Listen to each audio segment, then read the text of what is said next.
Bismillahir Rahmanir Rahim. Welcome to Chandbagh School Physics Department. Grade 7, lesson number 8. Dear students, the last time we discussed the nervous system. Today we are going to discuss the skull and skull of the human being as well as the joints in the skull. Uh, in this lesson, we will try to discuss the definition of types of joints in the body as well as in the skull and the function of body joints, the parts of the skull and joints in the skull.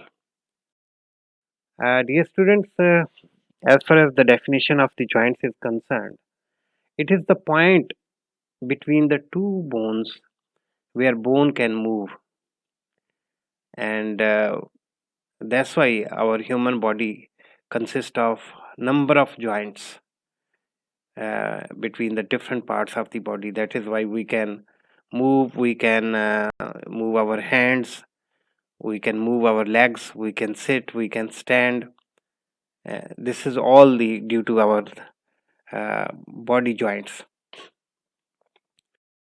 Okay, so as far as the uh, uh, joints are concerned, there are different types of joints. Some are fixed joints and some are movable joints.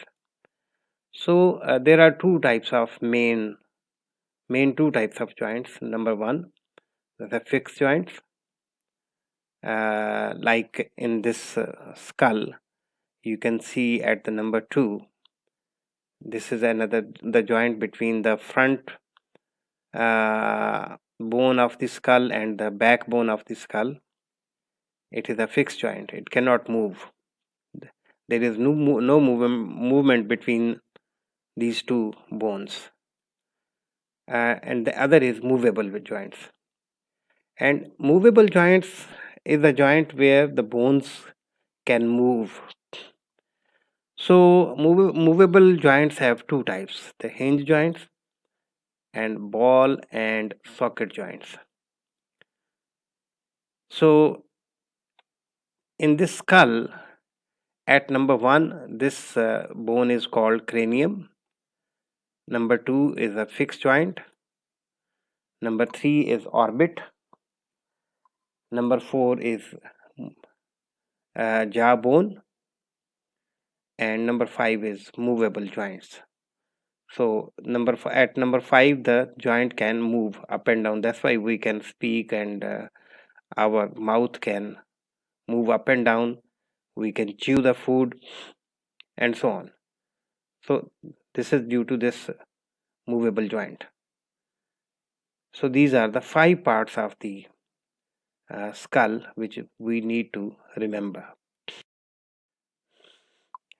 So these are the bones you see in the skull. The front bone is called cranium, the fixed joint at number 2 because the bones cannot move. At the joint of these two bones, and the orbit, jawbone number 4, and number 5 movable joint. So movable joints are the joints where the bones can move. So these are two types. Number 1, hinge joint, like in the skull at number 2 we have just discussed. And number 2, the type of the number 2 is ball and socket joint, as in the shoulder. The ball and socket joint can move in any direction. Uh, Hinge joints cannot move all around, but uh, it can move, you see, in one direction, like the bone joint at number 5 in the skull, and our elbow bone, elbow joint, or you can say the knee joint. But in case of the ball and socket joint, it can be like the shoulder joint we have just discussed. So, thank you very much. In this lesson, we have tried to understand the bones in the skull and the types of joints in our body. In the next lesson, we will try to discuss the uh, structure of the movable joints like shoulder joint or elbow joints or knee joints. Thank you very much.